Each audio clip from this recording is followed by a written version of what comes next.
Let's talk some more homosexual news. Let's talk about Tyler Perry. So apparently, Tyler Perry is addressing the assault and harassment claims from actor Derek Dixon, who has accused the mogul of being inappropriate with him. So even if this story ain't true, I don't know. Look, I'm gonna just reserve my comments after I get through this article. So, on October 1st, Perry's legal team filed documents with the U.S. District Court Central Division of California, which I'm like, if y'all in Atlanta, why are we doing California? Is it because there's a statute of limitation or something on that? I just want to know why it was filed in California. But anyway, so alleging that Dixon's SA lawsuit against Perry is profoundly disappointing, cynical, and most of all false. In June, Dixon accused Perry of quid pro quo sexual harassment, sexual battery, sexual assault, intentional infliction of emotional distress, retaliation, and more, according to court documents obtained by People and others. But People is doing the article, so that's where we're getting it from. Now, Dixon is seeking $260 million in damages from Perry and his production company, Tyler Perry Studios. The 37-year-old actor and Perry, who's 56, created a coercive, sexually exploitative dynamic between the two while Dixon was starring in Perry shows The Awful and Ruthless.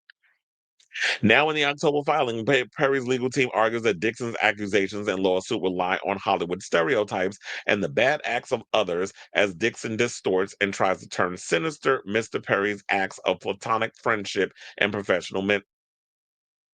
Child, don't nobody believe that. I mean, I'm sure Christian Keys would beg to differ. But anyway, so um Mr. Perry never assaulted Dixon or committed any sexual battery. He did not offer Dixon pay raises and shoot Dixon's television pilot script to threaten, coerce, or control Dixon. The file reads. They also said that he invents alleged assaults and encounters that never happened. The file continues, and it is notable that in his effort to exploit his friendship and professional relationship with Mr. Perry to obtain a $260 million payday, Dixon was forced to lie not only about Mr. Perry, but himself too. The filing further alleges that the suit is about Dixon's greed and avarice, not Mr. Perry's alleged and non existent harassment or abuse. The filing goes on to state that Perry looks forward to refuting each and every false accusation in court. Do I believe that something may have transpired between these two? I do. Now, do I believe that some of this stuff that Tyler Perry saying is truthful about Derek Dixon? I do. I do believe that it was y'all both are at fault here. I do believe that Derek was aware of Tyler Perry's sexual desires and appetites. He tries to suppress it like he's Donnie McClurkin, but we as those of us who know that homosexuality is embedded in your DNA. It is not something that you could pray away. It is not something that you could deny, even though there are people within the black community that loves doing it, Tammy Roman. But that's not something that you could pretty much try to dismiss or get rid of, or as I said, pray away or erase or have it done, or electroshock therapy or whatever other foolishness that y'all want to come up with to get rid of something that is in mammals. Long before religion reared its ugly head or speech replaced sound language, there was a thing called homosexuality. But of course, when religion reared its ugly head and decided to come up with all these stupid rules that majority of y'all don't follow and like to cherry pick, now all of a sudden y'all want to sit up in here with this self-hating bullshit. And I do feel like there's some undeniable self-hatred that's going on within Tyler Perry in a tug of war where he don't want to fully embrace who he is. And I think that there was a moment of weakness between the both of them, and Dick and Derek Dixon saw dollar signs, kind of like what's that boy name? Kevin Federline seen dollar signs the moment he laid eyes on Brittany. So I see that there's probably some situations going on up in there, but because he has the money and the power that he has, he feels like this could be a David and Goliath type situation. And because he feels like he is Goliath, that he can pretty much crush David because he is Mr. Mogul, all and powerful. But we know there's some shady sides to Tyler Perry. I mean, don't get Monique started. She got stories. Every time you put a microphone in front of her, So Perry's team alleged that Dixon did not file his lawsuit because of anything Mr. Perry did, claiming that Dixon took the legal action because Perry was not able to sell Dixon's television pilot to to Netflix. Additionally, Perry's team argues that Dixon filed the lawsuit in the wrong state. He filed in California, but Perry's team said the claim should have been filed in Georgia, where their production was filmed. Previously, the case was moved from the LA County Superior Court to California Federal Court. I forgot there is a reason why they said that they moved the court. Shout out to Mims, make it make sense. I know he did a story on this a couple of weeks ago. I forgot the reason why he said that he moved it to California. But I remember that he did a whole story on this whole situation a couple of weeks ago. So that I think in there I might have to rewatch it to find out what that was. But um so yeah, he's saying it should have been done in Georgia because I was saying that I was like, wait, why are we filing in California when y'all filmed it in Georgia? You know, Tyler Perry's studio was in Georgia. So they said by his actions and false accusations, it is clear that Dixon needs help, but he could not find it in this court. But he could find it with the money you're gonna pay him when he get it in court, allegedly. Or maybe not, who's to say? Although Dixon alleges that he was a victim of escalating sexual misconduct, he had no problem taking a role on season 2 of Mr. Perry's television series, The Oval. Dixon's attorney, Jonathan J. Delshad, in, issued a statement to People in responding to Perry's motion on Monday, October 13th, saying Perry's filing provides no evidence to corroborate that the text messages in our complaint are fabricated.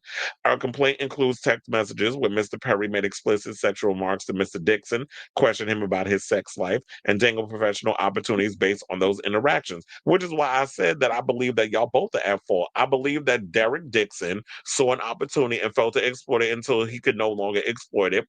Tyler Perry was in a moment of weakness. There was some flirtation because you cannot sit up in there and tell me from them text messages I was reading that was not no man on man flirtation. Trust and believe, I know what that's like as a homosexual myself, I think I know a flirtation when I see one.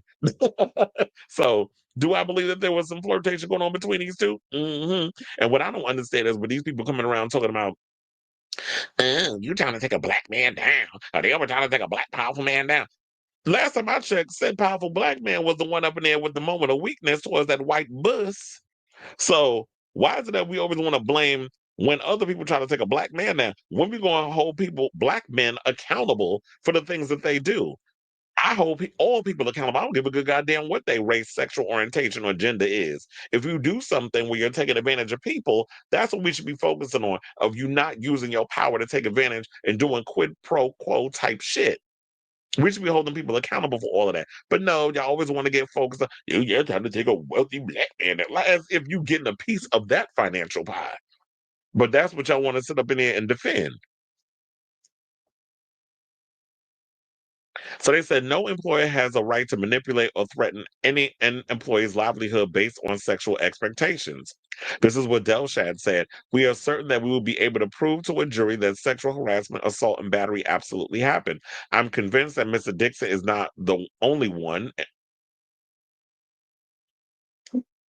Hold on as I reapply my chapstick. Wasn't Christian Keys mentioned in this story earlier when I just kind of slid that in? He not the only one.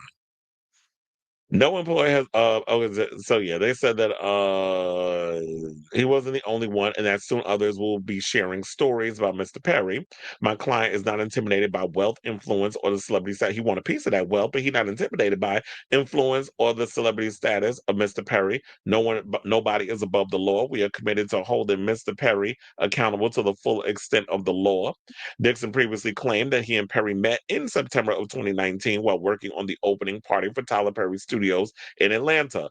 Over the next few months, Perry often texted him, sometimes with suggestive advances, but also that he wanted to find Dixon a job and change his life, Dixon alleged in the compliment. By November 2019, Dixon claimed that Perry offered him a small role on Ruthless and allegedly sexually assaulted him at Perry's home in January of 2020, which mirrors a lot of something that Christian Key said. That he didn't mention no name, but he basically said that he was drunk. He was in the laid down in the man's house. Then all of a sudden he was trying to grab and pull his pants down and like violate his penis and all this other stuff and groping him and all kinds of mess. He didn't mention the name, but all of a sudden When he mentioned her name in that Instagram live that we talked about on this show, what was it, like a year ago? Who name immediately popped up in people's radar? Everybody was saying it was Tyler Perry. So we're not gonna sit up here and try to act like that nobody has this thought floating in their mind that Tyler Perry might be a part of the LGBT LMNOP community. So they also said that in the filing, Dixon then recounted a moment after filming The Oval when Perry invited him to his trailer. Perry allegedly pinned Dixon to the wall and began aggressively groping Dixon's butt in a sexual motion. Dixon claimed that he was primarily groped during a cast trip to the Bahamas in October of 2020. 2 months later, he visited a physician who indicated that Dixon exhibited severe symptoms of acute stress, insomnia, stomach issues, and dangerously low cortisol levels due to the sexual harassment and assault that prescribed him Zoloft, an antidepressant. Here y'all go immediately going with the damn antidepressants and prescription medication. We see how you doctors work. But nevertheless, Perry allegedly invited Dixon to his house again in June of 2021 to discuss Dixon's pilot for his show Losing It, where Perry allegedly sexually assaulted Dixon per the complaint. And my thing would have been like, why do you keep going back after that whole situation? It's not worth it. But then again, I guess when you feel like I'm this nobody and I'm just deal with the bullshit just so that way I can get put on, which is what a lot of times men do. And then another thing is men are not believed when they speak about sexual assault. A lot of times, why didn't you fight back? Why didn't you do this? You a man. We get so caught up in that toxic masculinity situation when it comes to assault. And many men get assaulted, but they won't say anything because of that. And it's like when you have somebody who's in a powerful position that has your career in your hands, and we've seen the power that Tyler Perry wields, where people have been blacklisted when they speak out against him. So we're not going to sit up here and try. So on one hand, I can understand why it's like, well, why don't they speak out? But then when you do speak out, the blacklisting happens. This is crazy how some people have a dream to want to be a star or to be or to be an artist, to be creative or whatever the case is, and their dreams get stomped on because you get these vultures, these whore pit vipers that come into the that are in the industry that sit up in here and they see some pretty face or they see some hot guy, and because they're sexually repressed or they get their jollies off of sexually abusing people or using a power to get what they want out of the little man, that they sit up in here and just ruin lives and crush dreams. So in January 2023, Dixon informed Perry that he's moving to Cali to put some distance between them. Although Dixon continued to star on The Oval, he left during the show's final season. The decision, he claimed, resulted in him losing out on close to $400,000. So yeah, there's that. That's the latest. And hold on, let me put this up here. So if you ever been sexually assaulted, call that national hotline. So we're gonna put that up there. I want to do my due diligence.